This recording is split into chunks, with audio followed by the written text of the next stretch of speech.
Hi everybody, and thanks for dropping by. We have 2 or 3 questions tonight, and the first one, I'm really delighted and excited to say, is from Lara, all over the right round the other side of the world, from Argentina, and so very, very excited, Lara, to have you come in and talk with us. I'm going to see if I can find you, and I can't as yet. So, Lara, are you there? Lara, are you there? Soon as I can see you, I'll bring you in. I can't see you as yet.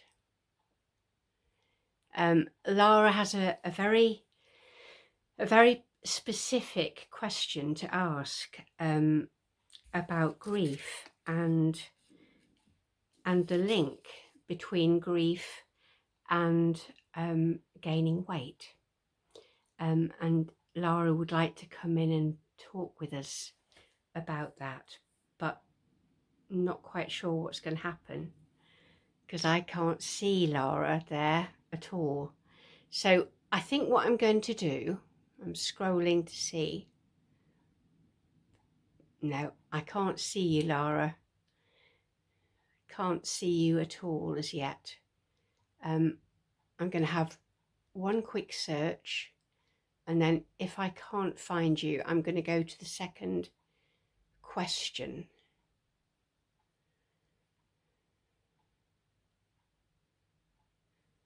Right, I've just sent you a request. And if I don't hear back from you, I'm going to go to the second question. I think that's what I'm going to do, because lots of people are joining. And I don't want to keep you hanging on. I'm sure Lara will come in when she's figured out how to do that, but I've sent a request. But in the meantime, let's go to a second question, which I think is incredibly helpful and important, and I think one that so many people ask. And I'm going to read it out as it was written, and it's this. It's: how do you surrender your negative, angry, bitter, jealous emotions and find that inner goodness that you say exists in all of us? Well, oh my goodness, there are so many bits to this. So I'm going to start by talking about the assumptions that I think are there. One is that we need to surrender our negative, angry, bitter, jealous emotions. That's the first thing. The first assumption is that we need to surrender them, that somehow we have to let them go. The second assumption is that in finding the inner goodness that is there in all of us, somehow I think the implication is that we shouldn't be feeling those negative, angry, bitter, jealous emotions. And I think nothing could be farther from the truth. I think the really important thing to take on board about emotions are twofold. One is emotions are information. They are neutral. We talk about good emotions and bad emotions. Actually, they are simply information. They are our emotional GPS. They tell us whether things are feeling okay or whether things are not feeling okay. So if we have lots of, as the person writing the question wrote, if we have lots of negative, angry, bitter, jealous emotions going on, then that is information. Lara, I've seen you, and I'll call you in 2 secs. Because I couldn't find you, I began answering a second question, but I will come back to you, and I see that you're there, and I'll I'll be with you in a moment. Thanks for dropping in. So if we think about emotions as simply being information, then all it means is that when we are feeling lots of negative, angry, bitter, jealous emotions, we are being invited to understand that there is something we've got to deal with. It is as simple as that. We don't need to judge them. We don't need to call them good emotions or bad emotions. We don't have to call them the opposite of this inner goodness that the questioner says that I say exists in all of us. Yeah, of course it does. But so do all these other emotions as well. And that is what it is to be human. So what it is to be human in this earth, time, space reality that we have incarnated into is that we have every emotion that exists going through us. We are here to experience it all. We're here to learn from it all and grow from it all and wrestle with it and struggle with it. We're not here to be saints and live that inner goodness 24 hours a day, every month, every year. It is impossible. We came to be fully human, and to be fully human is to come for the journey.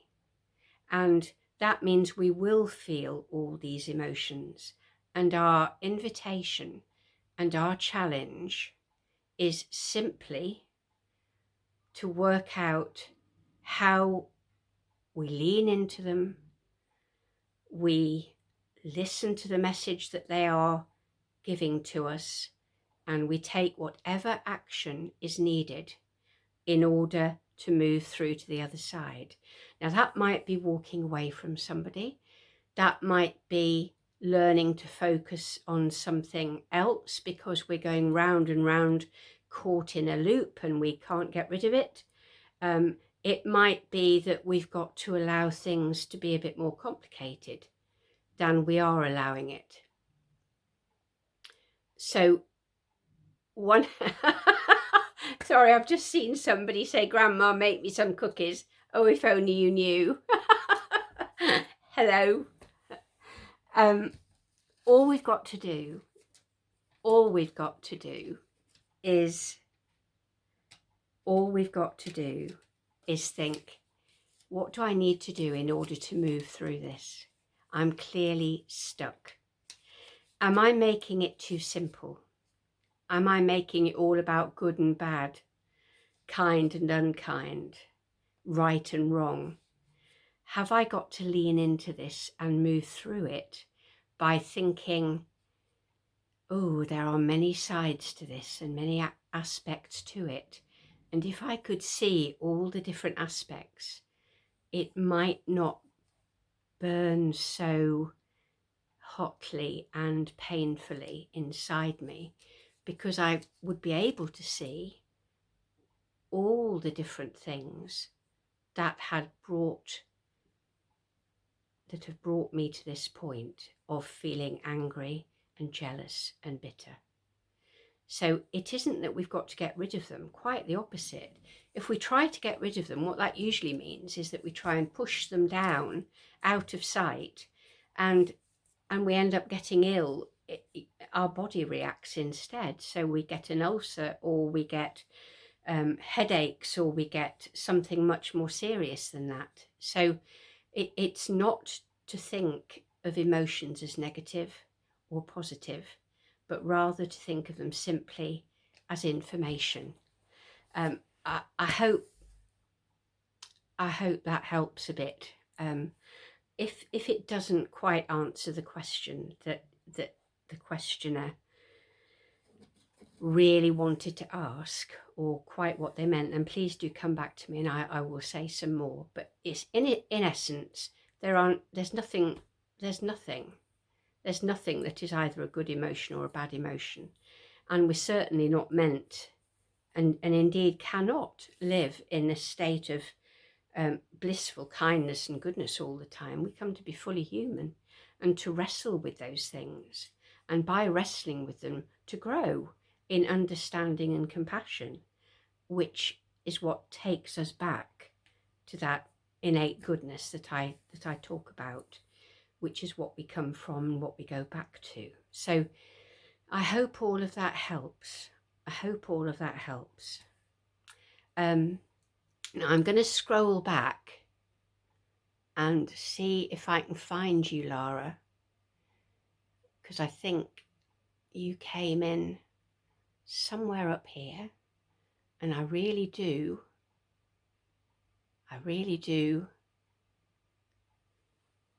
want us to have that opportunity to talk. So I've just sent you an invitation, and what should now happen is that you should get the invitation and you should be able to click accept, and then you should be able to come into the video.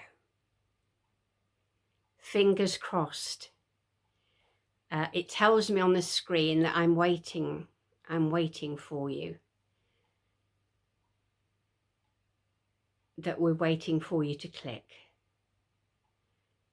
Sorry, I can only begin to imagine the confusion and panic that's going on the other side, and I identify with that so well. Sorry, Lara, this is awful, isn't it? We may need to talk another time. We may need to talk another time. I'm so sorry. You're telling me that nothing happens. How about you, Lara? Can you see a button that says ask to join jannyjuddly's video? Can you see that anywhere at all?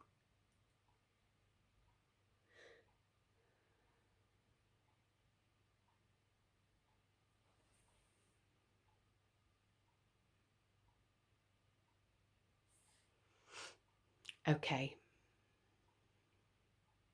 So Lara's just sent a request. I've just accepted it. Let's see if anything happens now. If it doesn't, sadly, Lara, I shall have to move on. Hi, we're there. Hi, Johnny. Hello, we Lara. Made it. We made it. We made it. How lovely to see you. How lovely to see you. Sorry, I was just beginning to sort of imagine the panic going on at your end, trying to work out what to do. I've been there many times. But it is the first time for me. Well, welcome. Thank you for coming and Thank you. sharing your question. So shall I let you explain? Okay. I'm going to make it short. That's fine. In 2012, I had an operation and my womb was removed. Okay. 3 months before that, my mother passed away suddenly. The surgery was had already been appointed before that happened. Okay. Long time before that happened. And as soon as my womb was removed, I gained a lot of weight. Right. Which I cannot get rid of. No Okay. matter what I do, I cannot get rid of that weight. Okay. About 20 pounds would be in your metric system. No, more than 30 pounds. And I've done everything. I've done different diets. I went to a nutritionist. Okay. I even went to an acupuncturist, who Okay. was the only one who could make something happen. But then I gained it again. Right. And Has anyone given a medical explanation at all, Lara, in terms of, I'm getting you were plunged into the menopause, were you? No, my thyroid is okay. Okay. My blood tests are okay. Okay. So that's why I assume that it is something emotional. Okay. It must be something emotional, psychological, something that I cannot, I cannot find a way to solve by myself. Okay. Thank you for explaining. And I can understand how disorienting that must feel, because it must feel Yes. like you were one person and now you feel as if you're a different person, and it's hard to Exactly. recognize Yes. yourself or know who you are. Okay, if I say one or two things about how I understand the times when we gain weight and we can't lose that weight, let me say a few possibilities to you, and then let me come back to you and see if any of them at all resonate with you. Yes. So one well-known one well-known cause of weight gain is when we have experienced trauma, ongoing trauma, stress. The stress hormones actually encourage the body to put on and hold weight. And I think there are a number of psychological and emotional reasons why that mind-body connection might work in that way, apart from the obvious physical hormonal ones.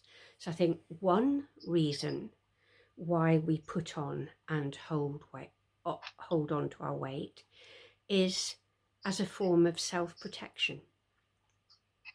So sometimes it's because we have experienced so much pain and hurt that we don't feel we can open ourselves up to any more.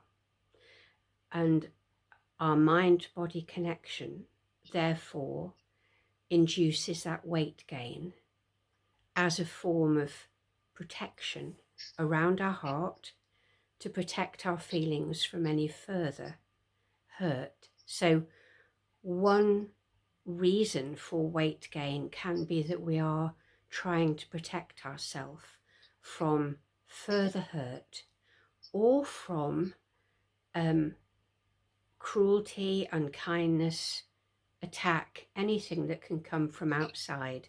We have a sense that that weight protects us unconsciously. It resonates. So In that's my one. case, it resonates a lot. Okay, so Yes. hold that for a moment. That's one possibility, Lara, that resonates with you. So hold that for a moment, and I will just go through a couple more.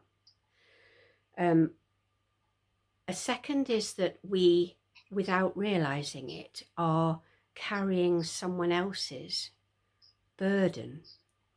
Now that can be a burden of expectation or responsibility, that somehow someone has passed on to us an expectation that we will behave a certain way, do certain things, fulfill their expectations or their needs. And when that happens to us and we are carrying someone else's burden, then we can, that can show itself as weight gain. That's a second. So to protect ourselves, that we're carrying someone else's burden. And then there are two more, and then I'll come back to you. So the third would be that we are holding emotion in, and it is often anger and loss, and essentially they are feelings that we don't feel we can let out. And so again, we must hide them, we must put a barrier up, not to protect ourselves this time, but to protect other people. Yeah. So we sense that we've got so much anger inside us, ready to come out, so much anger and resentment. And so the weight acts as a barrier between us and those that we might take that out on, or who might accidentally be on the receiving end. And the fourth possibility is that there is something that we have yet to deal with, that we need to move through, that we are carrying. Now, sometimes that is complications around our feelings about the loved ones that we have lost. Sometimes it is that there are unresolved issues. Sometimes it's that we're carrying sadness or disappointment for something that we had hoped for that we didn't get, and it is still unresolved. And therefore we carry that as a burden, but as a hunger, as a need for something that we needed but didn't get, wanted, hoped for, but didn't actually get. I've thrown a lot of possibilities there at you, Lara, and I'm aware that it isn't the easiest thing to come and hear those in a live stream and deal with them in a public way, but I wanted to offer them to you, and it is entirely for you to decide what you share, what you don't share, and where you wish to go with this. But I'll offer those to you, and maybe you might share back now what resonates and what more you would like to ask or say, or what help you would like with this. Yes, it resonates, the first reason, and the third. Okay. The third. Okay, so the first was to protect ourselves from pain.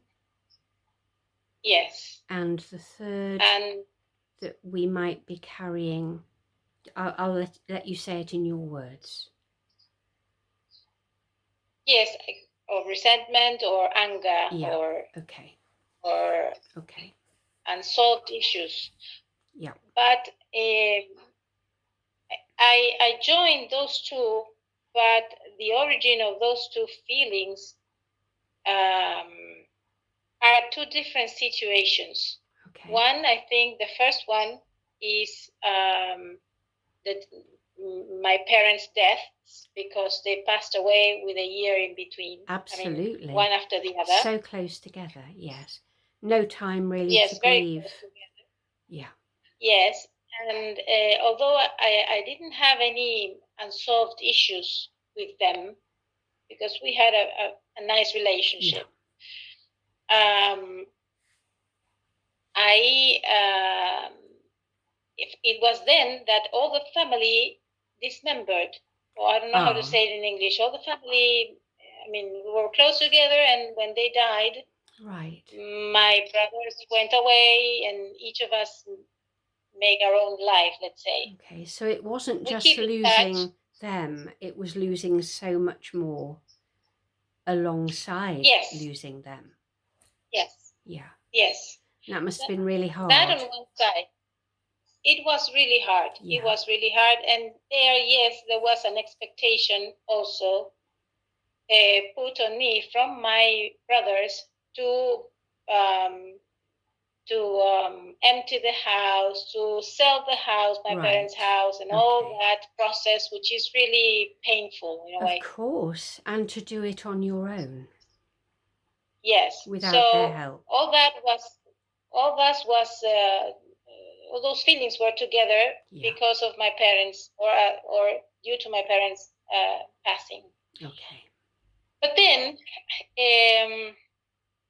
I started to gain weight after that, after my surgery as well. And then I saw an acupuncturist, and she did something, I don't know exactly what, but it worked in a way. And I started to lose some weight. And not a lot, but I started losing some weight. Yeah. But then last year, a year ago exactly, and this has to do with the question I wrote in your last question and answer, that I miss the life, and what happened was that I used to be part of a group of people who got together to meditate twice a week. And the person who was in charge of the leader, let's say, of that small group, because it was a small group, we were 7 or 8, I found out that he didn't walk his talk. Right. And he realized that I found out. And then, in order to, now I see this, in order to protect himself and his image from in front of the group, he attacked me in a very, very bad way, verbally, and of course, First I was surprised, but I couldn't understand what was happening. Gosh, that must have hurt so much. I didn't expect that from that person who was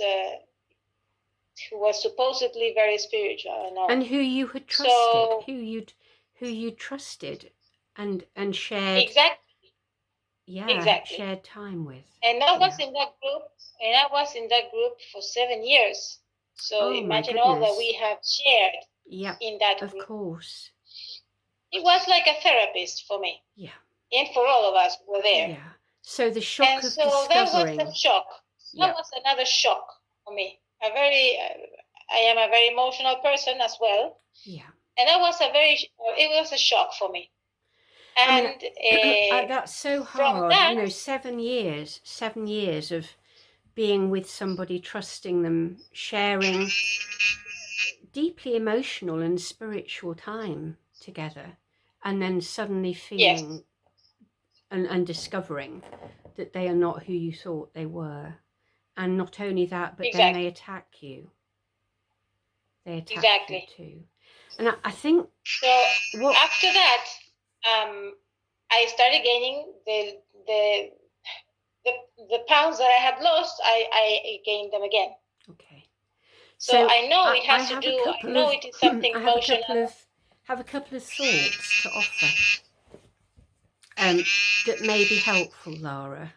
And I'm sorry I interrupted you, but I want to make sure that the time doesn't disappear. Okay. So one of the things that I notice is that you started to lose weight. And you had begun a process of recovering, letting go, moving through the anger and resentment towards your brother and the family, and the loss that you had felt of your mum and your dad. And you'd begun to start to move through it because you were starting to lose weight. And then this second situation occurred. And I think one of the things that happens in life is we start to recover from something, and then an incident or a situation arises which has just enough flavour of the previous situation or incident to trigger it all over again. So I noticed that your brother abandoned you and left you to it. This man abandons you and leaves you to it. He's not the man you thought he was. It feels that your brother was not the man you thought he was. You were left to deal in both instances with something incredibly painful and big on your own. And so one re-triggers the other. One re-triggers the other. Hence the weight gain again, because the pain is back. and it's a familiar pain. It's a pain that you've already just known, and you'd started to move through it, and then here it comes again. And I think very often in life, we go through a series of incidents and situations that re-trigger previous pain. And I think the way to embrace it is to know that there is a theme running through it all, that if we can find the theme, there's a healing thread, a healing possibility there. And I'm going to hazard a possibility to you without knowing, but I'm just going to hazard it, because you talked about bitterness and resentment.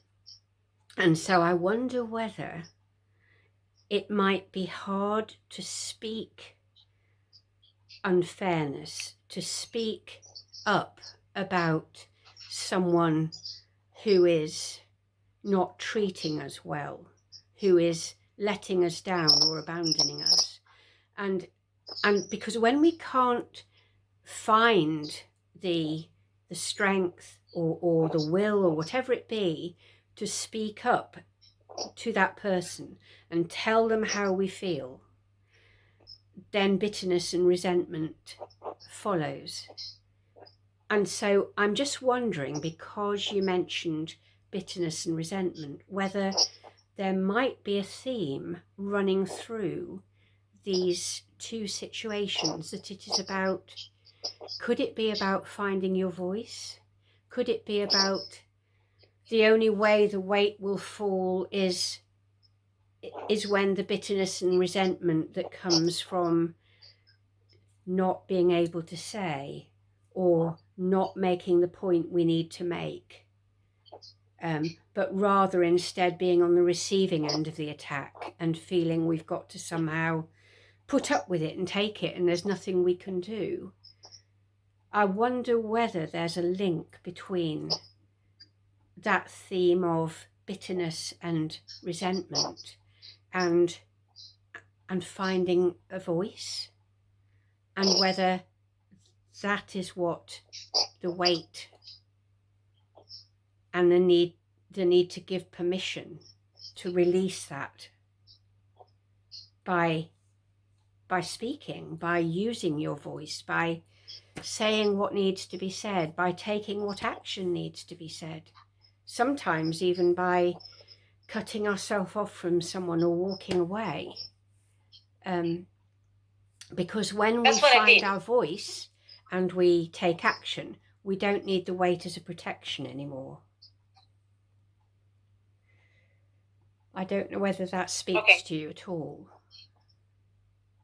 No, yes, it does. It does. I walked away from this person and from the group because the group, of course, judged me because they are blind monkeys. I mean, so I just walked away from that group. And I've been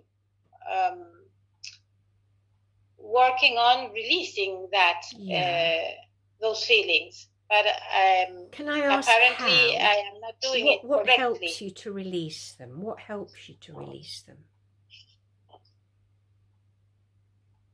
Well, I talked about it with a friend. Great. And then what I did was to write a letter to this person. I never delivered it to him, never gave it to him, but I wrote down a letter expressing all my feelings there. Okay. So I think I don't know if there's any other thing great. I can do. That's halfway there. That's great. That's halfway there. You have shared what happened with a friend, and I'm assuming that friend was supportive and understood, and you felt heard. So that's great. Yes. And you've written that letter. That's great. You've got your feelings from inside, and you've put them down on paper. Great. There's one more thing.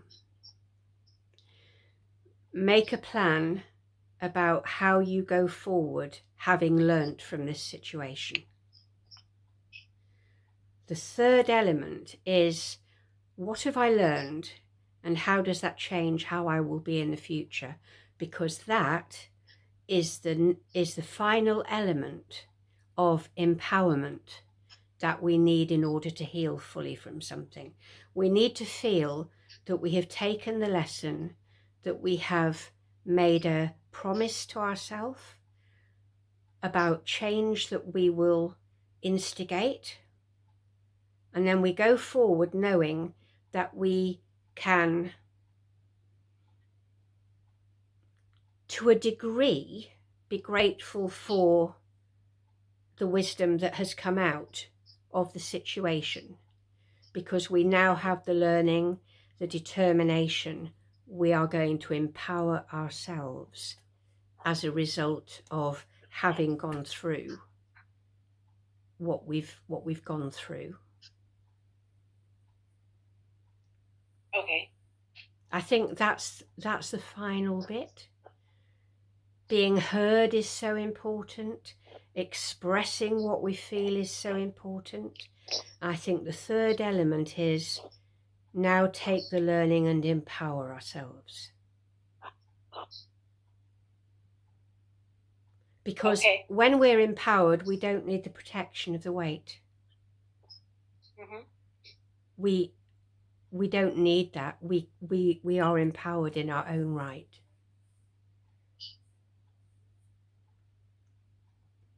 I don't know. And that we sorry, Jenny, and that we do by honoring our feelings. By honoring our feelings. Ourselves. Absolutely, letting our feelings guide our actions. Whatever that whatever that means, wherever that means they take us. But that we will never again put our feelings aside and make them less important than the other person. That we will find our voice and we will say, that's not okay. This is what you did and that's how that felt. Or this is what I need from you. What I find in me is that I never react. When I am attacked, I don't react. I take my time, or because I don't realize at the beginning. Okay. I am not a person who speaks back. Let's say, talks back. Yeah. So I am rather slow in making myself aware of what is happening. Sure. I think that, that's true of so many of us, because we can become so used to needing to think before we speak, needing to weigh it up before we act, again, to protect ourselves or to protect the other person. And so we cease to notice quite what's going on in our body that would inform us how we're feeling and what we may need to do. And I think that's okay, as long as we don't then numb those feelings and put them away as if they don't really matter and we will get over it, because we won't. And secondly, because so that we always know that we can always at any point go and voice what we need to voice, that the opportunity is never over. We can always go and say, I need to talk to you about what happened the other day.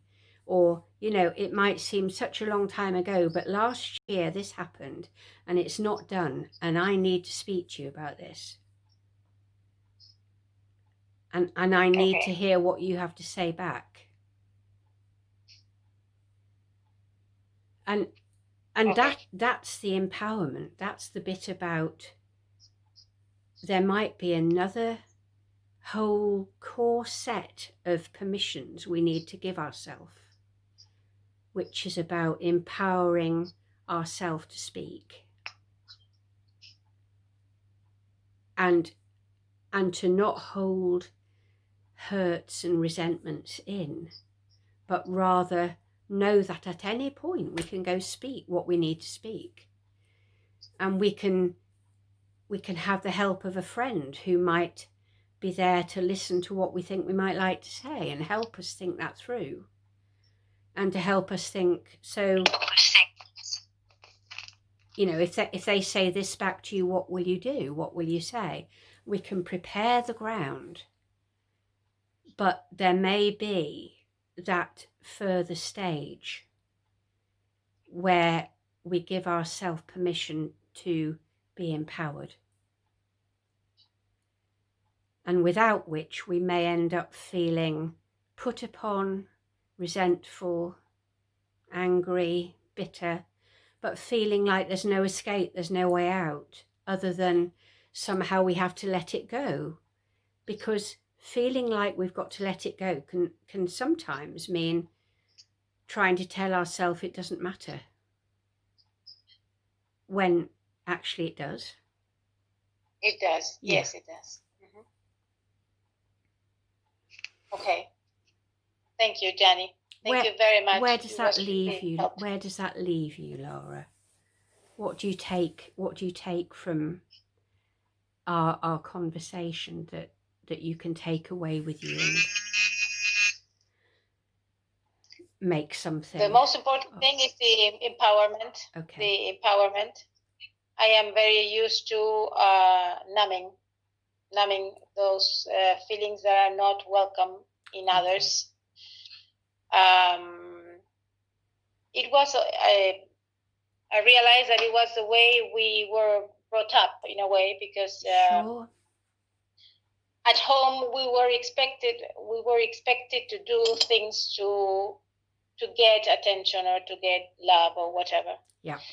And the four of us, we are four brothers, yeah. 2 sisters and 2 brothers. We had the same pattern, mental pattern. Yeah. So one, I have to start and practice empowerment in that sense, as regards talking. I do it in writing. I do it in. I share what I believe and what I feel, and I tend to do it with many of my friends or relationships. But when I feel attacked, I back off. Okay. I back off. Okay. So that's what I have to change. Okay. And I'm sure, I am absolutely sure that will change the dynamics of your body as well. That you will feel the energy of that empowerment, and you won't need to carry the protection that you have felt it necessary to carry in this last while. Yes. So, Lara, it's been an honour and privilege to talk with you. Thank you for coming and sharing. I know that what you've shared will have helped so many people. So I thank you for that. Thank you. Yeah. Thank you for inviting me, for giving me the opportunity to do it. No, you're very, very welcome. Advice, which is really helpful. Really helpful. I'm glad. You know how much I love you, and I love you right back. Thank you. Take care, Lara. Bless you. You too. Bye-bye. Thank you very much. Bye. Bye.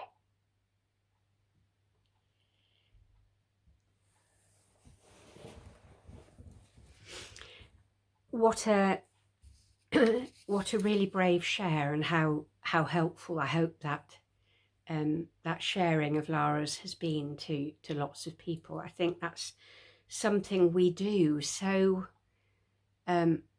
frequently and readily, is that we learn that we've got to numb our feelings and push them away, and so often. And it's interesting, isn't it, that the question that we started with today was about how to surrender feelings of anger and resentment and jealousy and bitterness.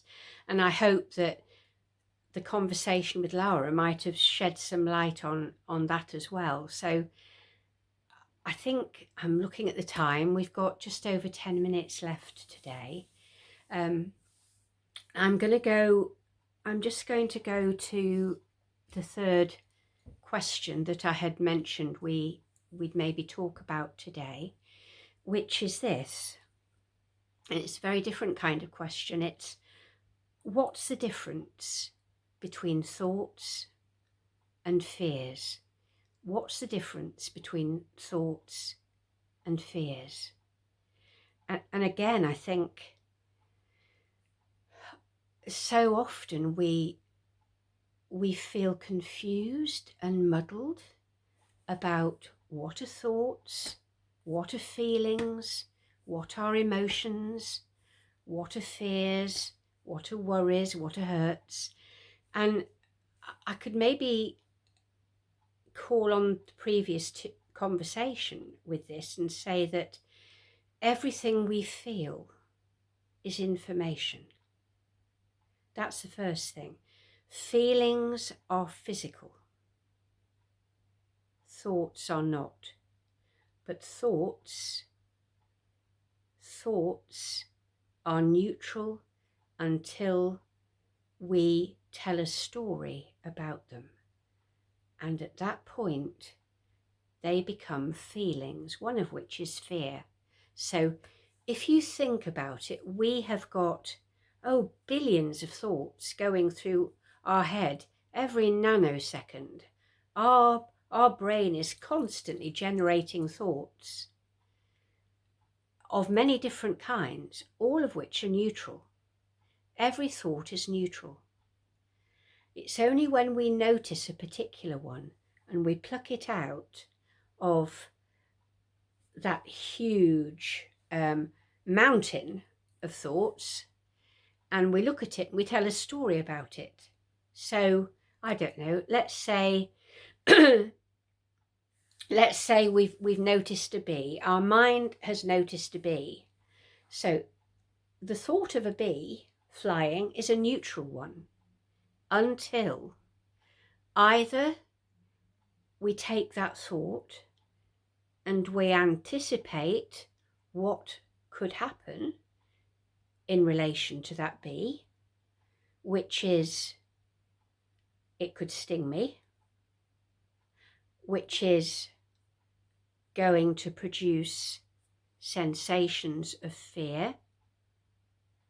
The sensations of fear happen not because that thought is inherently fearful, but rather about the story that we've told about the bee, which is going to sting us. We could instead say, that bee is going about its business, going from flower to flower. I wonder where its nest is. I wonder where its hive is. I wonder whether it's a solitary bee. I wonder if it lives in a hive with other bees, etc., etc. But they're all neutral, or even they might have a bit of a warm glow about them. So the thought of the bee is neutral till we tell a story. So a thought is neutral and only becomes fear because we tell a story about that thought, either because we're looking ahead and we are anticipating that the bee might sting us, or we're looking back and remembering maybe that once a bee did sting us.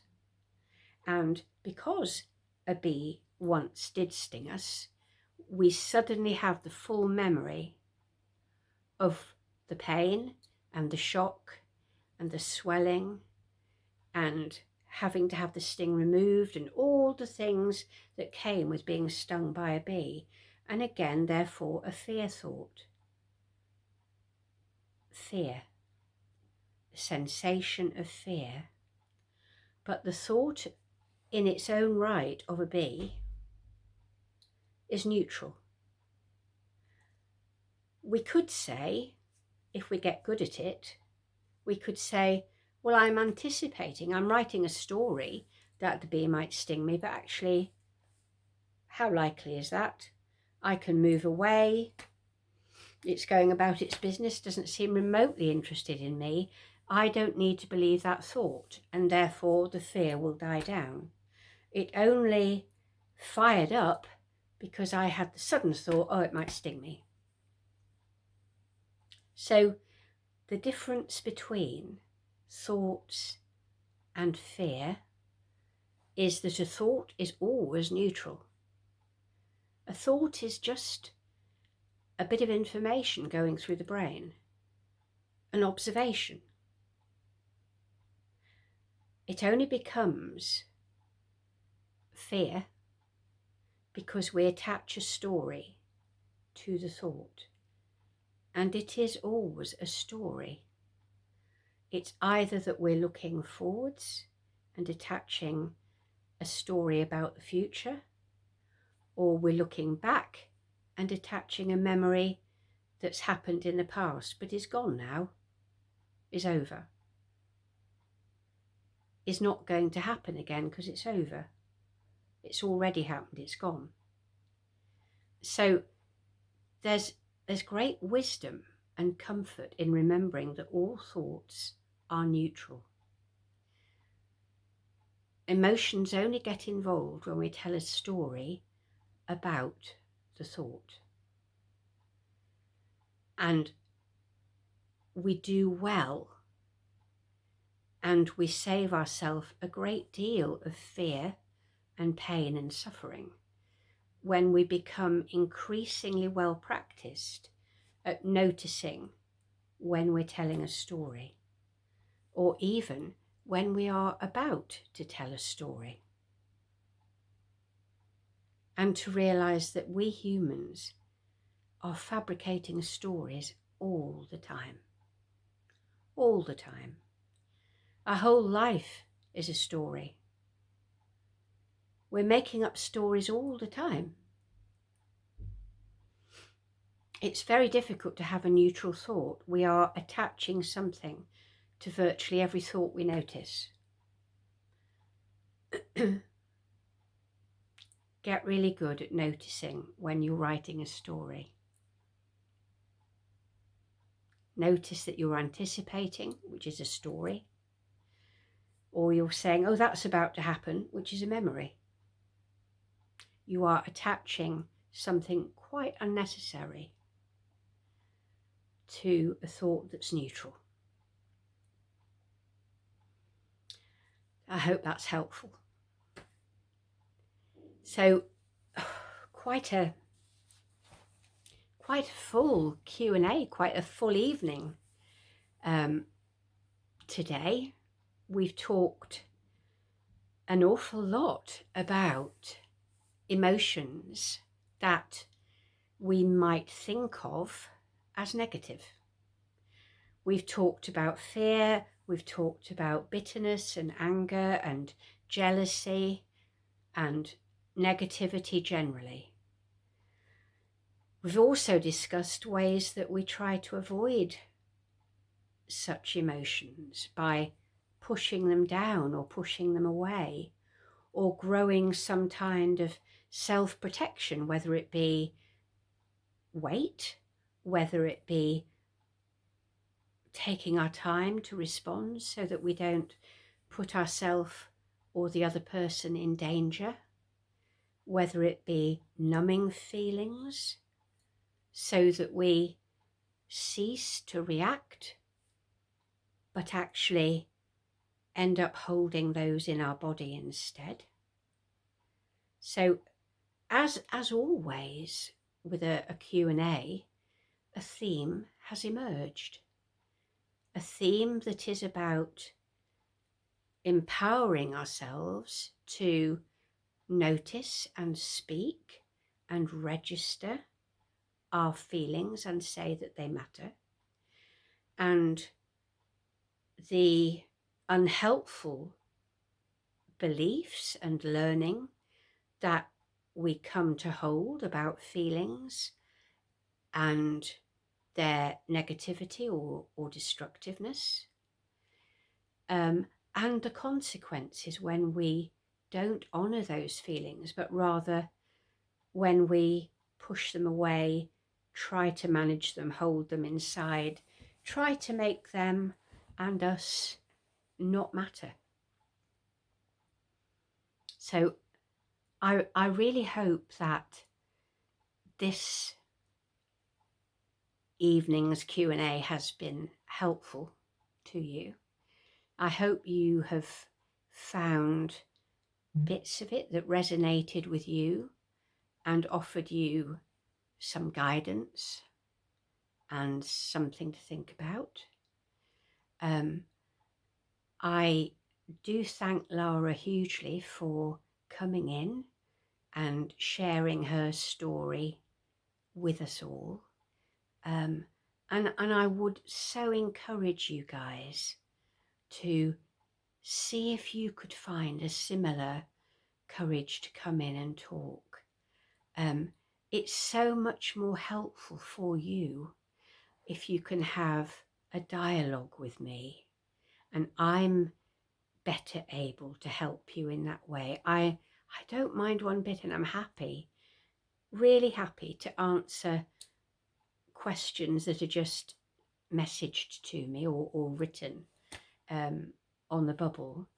But as you will have noticed, so much less comes out of those because I don't get to hear your side of it, and therefore I can't answer more accurately what it is that you want to know or understand or what you want help with. So I just throw that invitation out there. If you feel that you could find the courage to come and actually have a conversation with me, I would be very, very happy to do that with you. But I do notice that we're coming up to time, and I do want to have the opportunity to thank you for coming in and for showing up and for sharing this evening. And we already have questions around how to break free of a narcissist and how to heal wounds that are left as a result of either being the child of a narcissist or having had a relationship with a narcissist, that are coming in for next week. Interestingly, themes keep emerging. So that will be our theme next week. So if there is anything that you would like to ask or contribute, or indeed if you would like to come in and talk a little, you would be most welcome to do that. But for now, thank you for showing up. Stay kind, stay blessed. As ever, enjoy the tea and cake. Big love. See you soon. Bye for now.